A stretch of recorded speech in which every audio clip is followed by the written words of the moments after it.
हम खुदावंद के पाक कलाम में से पढ़ेंगे होसिया की किताब, उसका चौथा बाब और उसकी 6 आयत से। आपके पास बाइबल है तो खोल सकते हैं।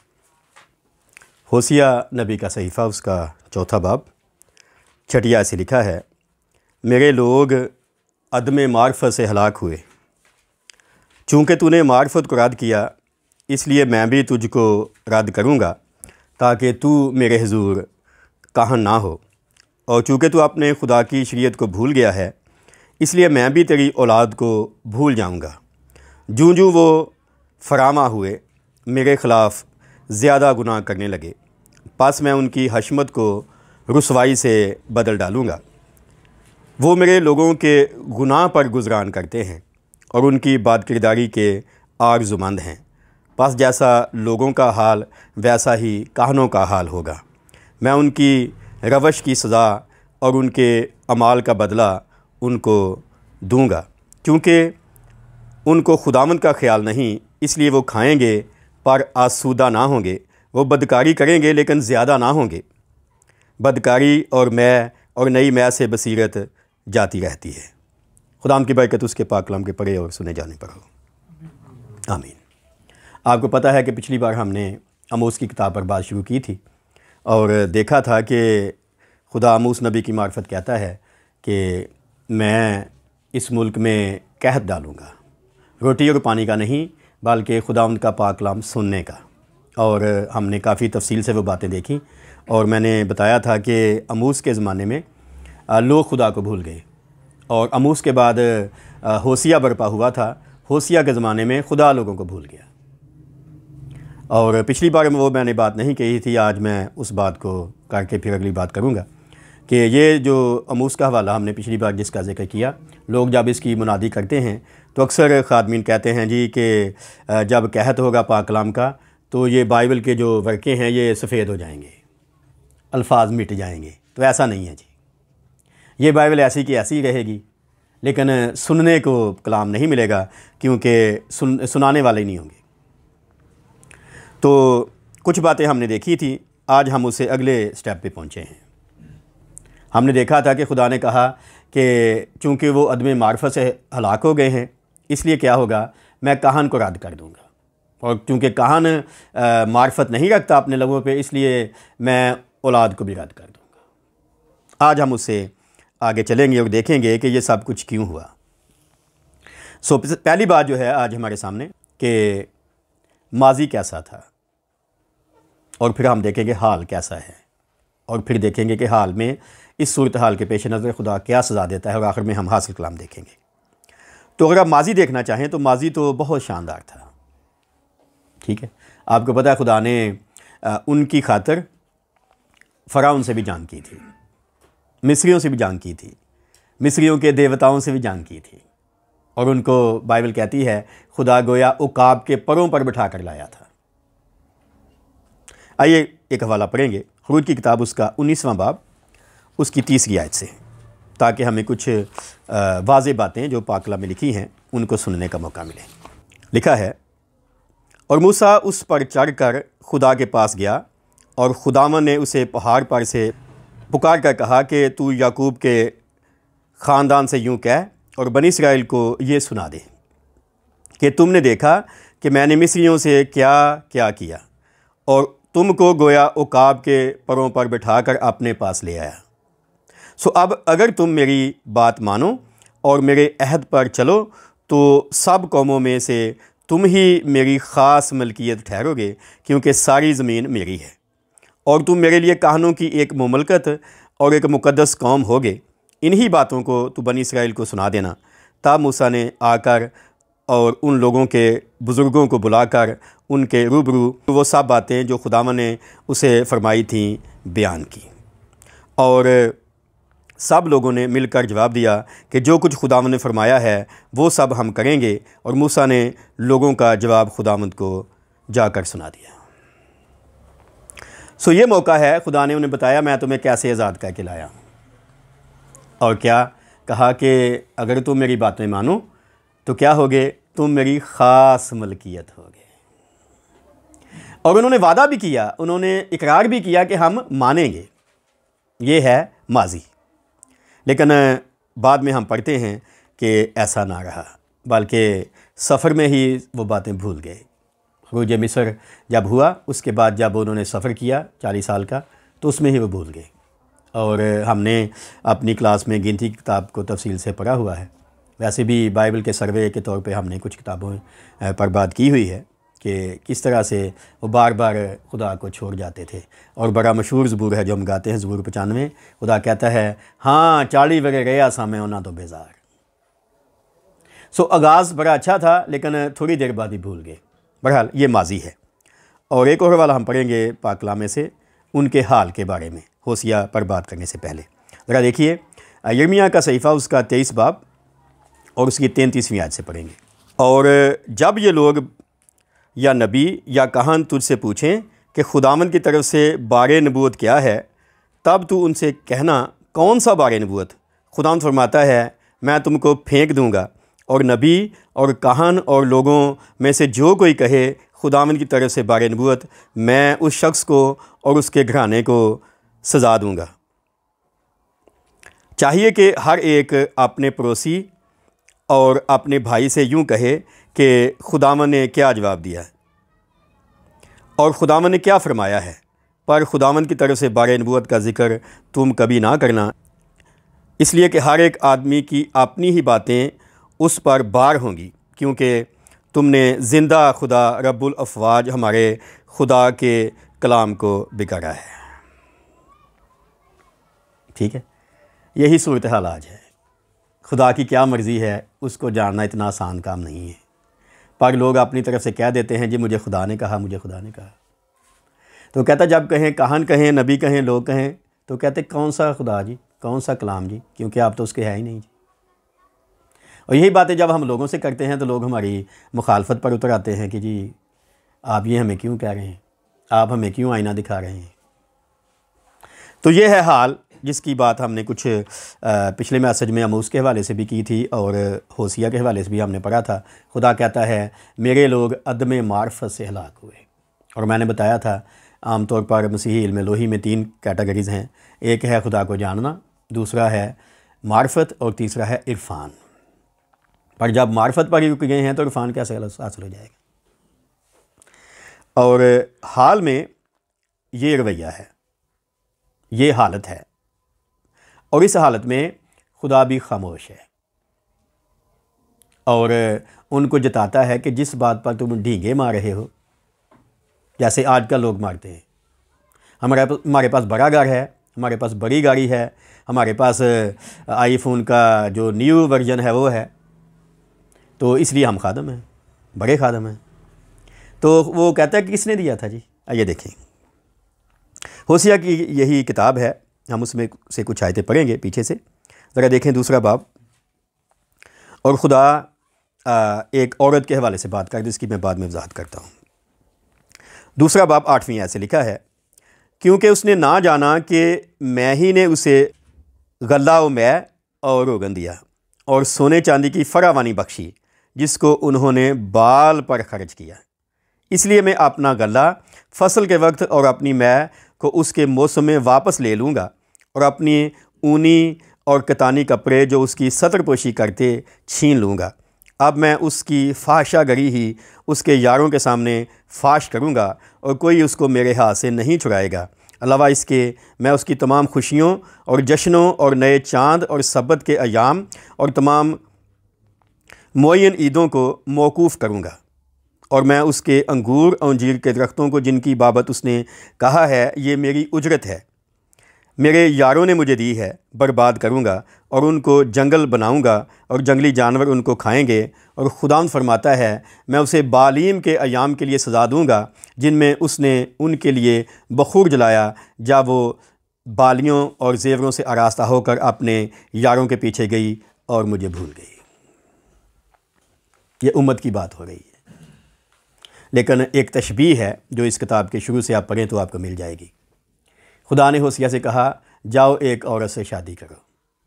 उसने शादी की, पर वो औरत बदकार हो गई। तो यहाँ उसको सामने रखकर खुदा बात कर रहा है। क्या कहता है जी, क्या पढ़ा हमने? उसने ना जाना कि मैं ही ने उसे गला और मैं रोगन दिया और सोने चांदी की फरावानी बख्शी। जिसको उसने कहाँ खर्च कर दिया? बाल पर। पैसे खुदा देता है, नौकरी खुदा देता है, लोग बगे शर्दियाँ देगा पका देते हैं। ऐसा नहीं है? बोलें, ऐसा ही है। और बड़े हैं, नाम लेने की ज़रूरत नहीं। और यही यहाँ हो रहा है हमारे पाकिस्तान में। ऐसा हो रहा है कि नहीं हो रहा? अब्बे ने कहा है जी सुखना सुखी है जी, फलाने ने कहा है जी जी शादी तो बाद मत्था टेक के आना है जी। अब तो कई चर्चेस भी उन्होंने मंदिर बना दिए लोगों ने।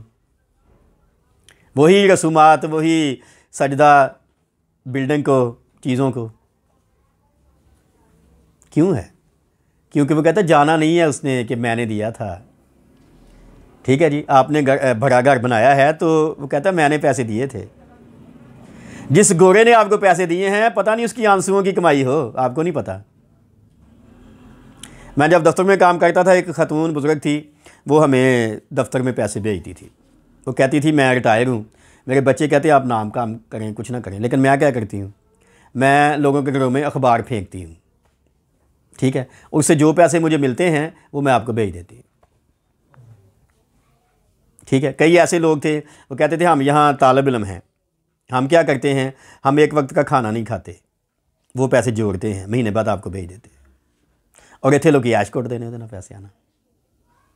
ठीक, कभी इन मिनिस्ट्री वाले उनसे पूछ कर देखें कि आप उनसे पूछें जिनसे पैसे आपको मिलते हैं, पैसे कैसी कमाई के हैं। अगर वो आंसुओं के पैसे हैं तो फिर आप अगर नाजायज़ यूज़ करेंगे तो आपको पता चल जाएगा जी। ठीक है, हाँ बीती भी तंजीमें हैं जो पैसे देती हैं, अगर वो भी पैसे मिलते हैं फिर भी कोई अच्छी बात तो नहीं है जी। बड़े बड़े लोग हैं हम, आपके पता हमारे इलाके में, वो कहते हैं हमने 2 करोड़ का घर लिया जी, 1.5 करोड़ का घर लिया जी, ये मेरे पास किया है जी, ये मेरे पास फलां है, ये मेरे पास फलां है। कहाँ से आई? माँ ने सूत्र बेचे ऐसी हैं। हमारे मुल्क के एक शायर थे, उसका शेर है कि शहर में आकर पढ़ने वाले भूल गए किसकी माँ ने कितना जेवर बेचा था। कि माँ ने जेवर बेचकर आपकी तालीम के अखराजात बर्दाश्त किए थे, तो उसी भूल गए जी अपनी औकात। तो यही खुदा यहाँ कह रहा है, मैंने सोना दिया था, मैंने गला दिया था, मैंने नाज दिया था, तुमने बाल पर गुजरान दिया। मेरे घर में तो लेके नहीं आए। अगर शुक्रगुजारी है तो लेके आए ना इधर, तो वो तो उधर है। और ये किताब कभी मौका मिले तो पढ़िएगा। ये इंसान की शख्सी और ख़ानदानी ज़िंदगी के बारे में बहुत सी बातें करती है। और मैंने पिछली दफ़ा कहा कि अमूस वो नबी है जिसका कलाम तरतीब से लिखा गया, लेकिन अभी मैं कह रहा हूँ होसिया वो नबी है जिसने ज़्यादा बादशाहों के ज़माने में मुनादी की। देखें, अगर शुरू में पहली आयत, पहला बाब पहली आयत लिखा है, शाहान यहूदा उज़िया और योताम और आखज़ और हिजकिया और शाह इसराइल यरोबयाम बिन युआस, इतने बादशाहों के ज़माने में उसने मुनादी की। यानी शुमाली सल्तनत में भी मुनादी की, जनूबी में भी की। तो क्या मतलब, दोनों तरफ है ना तनज़ली। तो क्या हाल है? यही हम पिछली बार बात कर रहे थे कि अमूस की किताब में उन्होंने खुदा को छोड़ दिया, होसिया की किताब में खुदा ने उन्हें छोड़ दिया। देखें, पहले बाब में आते हैं वापस, शुरू ही से ये बातें की गई हैं। और अभी मैंने बताया कि उसने एक ऐसी औरत से शादी की खुदा के हुक्म पर जो फाहिशा थी। ज़रा देखें 6 आयत से, पहला बाब होसिया का सहीफ़ा 6 आयत। वो फिर हामला हुई और बेटी पैदा हुई, और खुदामा ने उसे फरमाया कि उसका नाम लो रुहामा रख, क्योंकि मैं इसराइल के घराने पर रहम ना करूँगा कि उनको माफ़ करूँ, लेकिन यहूदा के घराने पर रहम करूँगा, और मैं खुदावंद उनका खुदा उनको रहाई दूँगा, और उनको कमान और तलवार और लड़ाई और घोड़ों और सवारों के वसीले से नहीं छुड़ाऊँगा। और लो रुहामा का दूध छुड़ाने के बाद वो फिर हामला हुई और बेटा पैदा हुआ, और उसने फरमाया कि उसका नाम लो अम्मी रख, क्योंकि तुम मेरे लोग नहीं हो और मैं तुम्हारा खुदा नहीं हूँगा। और गाल वाज़े होगी जी। ठीक है, बेटी पैदा हुई तो अबरानी में नाम रखा गया लो रुहामा। लो का मतलब होता है नहीं, लो रुहामा, रहम नहीं करूँगा। बेटा पैदा हुआ तो क्या नाम रखा, लो अम्मी, तुम मेरे लोग नहीं हो, मैं तुम्हारा खुदा नहीं हूँ। तो फिर गाल मुक्की ना जी, क्या ख्याल है? बाकी बात बची है, पाकिस्तान में बात बची है। ठीक है, जो कुछ हम अपनी तरफ से कहते रहें क्या फ़र्क पड़ता है। और मैं आज फिर इस वीडियो के तवज्जो से कह रहा हूँ, जब तोमा यहाँ से चला गया था तो ख़त्म हो गया सब कुछ। पाकिस्तान बना था, हम 20% थे, अभी हम 1.5% हैं। क्या हुआ? साफ लिखा है, वो कहता मैं छोड़ दूंगा, उसने छोड़ दिया। क्या करेंगे, कहाँ जाएंगे? क्योंकि उसके रिश्ता जोड़कर भी हम दावा करते रहे हम उसके हैं, लेकिन अंदर खाते हम किसी और के भी थे।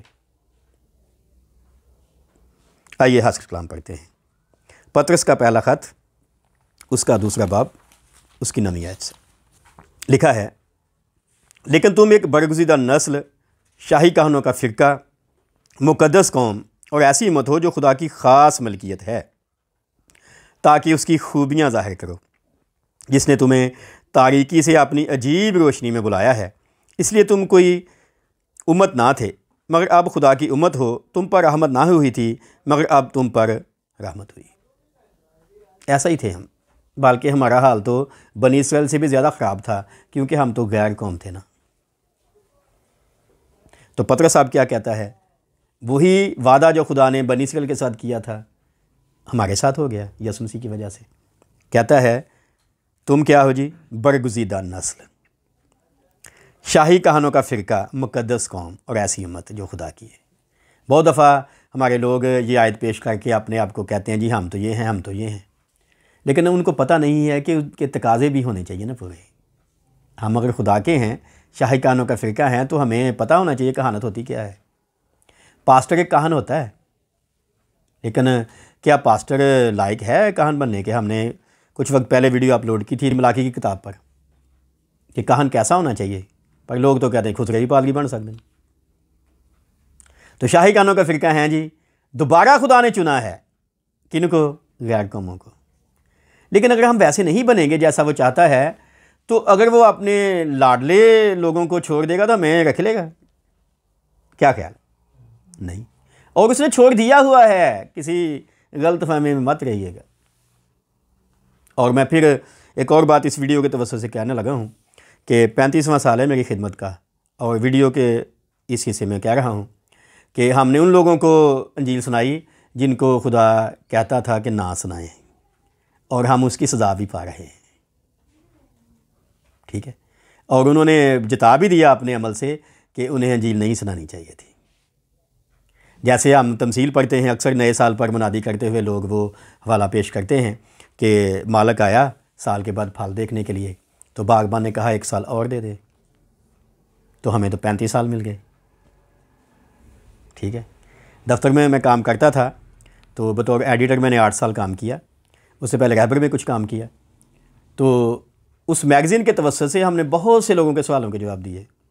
बहुत सा इल्म एलोही का मटीरियल जो है वो उस मैगज़ीन में छापा गया, लेकिन क्या रिज़ल्ट निकला जी? ठीक है, तो नज़ली पस्त हाली। तो पतरस का हवाला इसलिए आखिर में पढ़ा गया है कि उन पर जो लानत आ गई थी, खुदा ने दोबारा अपने बेटे यीशु की वजह से मौका दिया लोगों को रहमत में आने का। हम शाही कहानों का फ़िरका बन सकते हैं, लेकिन हमें पता नहीं आज तक चला कि जब हम यीशु की बादशाही में जाएंगे तो बतौर कहाँ जाएंगे, या बतौर बादशाह जाएंगे। मुकाशवा आखिरी जो 2 बाब हैं उनमें पढ़ें, कौन है जिनको कहानों के तौर पर आने का मौका मिलने वाला है और इनको बादशाह के तौर पर हम तो अभी शहरी बनने के लायक भी नहीं है ना जी। क्या ख्याल है? फिर मैं कह रहा हूँ, अपने दिल पे हाथ रख के कह सकते हैं कि हम बादशाह में जाएंगे? इस किताब पर हाथ रख के कह सकते हैं बादशाह में जाएंगे? मुश्किल है ना? मैं तो कह सकता हूँ, ये दिल पे हाथ रखा है या हाथ पे इस किताब पे रखा है, मैं तो जाऊँगा जी। लेकिन उसके लिए अगर आप जाना चाहते हैं, आपको बहुत सा अपना आप कुर्बान करना पड़ेगा, वैसा बनना पड़ेगा जैसा वो चाहता है। जो कलीसिया वो बना रहा है, उसके बदन में पौलुस कहता है कोई दाग, कोई झुर्री नहीं होनी चाहिए। पर यही तो सिगरेट नहीं छड़ सकते बस लेने तो बाद, और बहुत सी बातें नहीं छोड़ सकते। हम कहते हैं थोड़ी थोड़ी छोड़ रहे हैं जी, थोड़ी थोड़ी नहीं होती जी, सारी छोड़नी होती है। तो हमने भी अमूस के ज़माने के या होसिया के ज़माने के लोगों की तरह खुदा के ख़िलाफ़ कोई थोड़े काम नहीं किए हुए। हमने खरूज का हवाला पढ़ा, उनके माजी को देखते हुए खुदा ने कहा सब कौमों में से तुम मेरी मलकियत ठहरोगे। बाकी किसी को और को भी वो चुन सकता था ना। क्या ख्याल? नहीं चुना ना। हमें गैर कौमों से वो नाम ही चुनता तो क्या था, कोई ज़बरदस्ती तो नहीं है जी, हम ज़बरदस्ती तो नहीं आ सकते ना, चुन लिया। और कुछ वक्त पहले मैंने एक जगह पर बैठे बात की, यहाँ भी शायद की थी, कि खुदा कहता है कि मेरे पास और भी रूहें थी मलाकी की किताब में, एक ही को पैदा की। तो हम यहाँ बैठे हैं, हमारी रूहों को उसने जिस्म दिया, ना देता तो क्या कर लेते, पर दिया ना, तो क्या जाएंगे बादशाही में? शहरी पहले बने जी, फिर देखेगा वो कि हम शहरी बनने के बाद किसी ओहदे के लायक हैं या नहीं। सो खुदा में इस कलाम के सिले बरकत दे कि हम भी अदम मार्फत से हलाक हो रहे हैं, हमने भी खुदा की नेमतों को गैरों पर लुटाया है, हमने भी सिर्फ दावे किए हैं, लेकिन हम उसके नहीं रहे। पहले हमने छोड़ा था, अब उसने हमें छोड़ दिया हुआ है। सिर्फ एक ही तरीका बहाली का, वो ये है कि वो हम पर रहम कर दे। हमारी दुआएं, हमारे रोज़े इस लायक नहीं हैं कि वो हम उसको मना सकें। सो उसके रहम के लिए हम दरख्वास्त ही कर सकते हैं। खुदा हमें इस कलाम के वसीले बरकत दे। अगर आपको ये बातें पसंद आएँ तो आप इन्हें अपने अजीज़ व अहबाब से बांट भी सकते हैं। आपकी तवज्जो का बहुत शुक्रिया।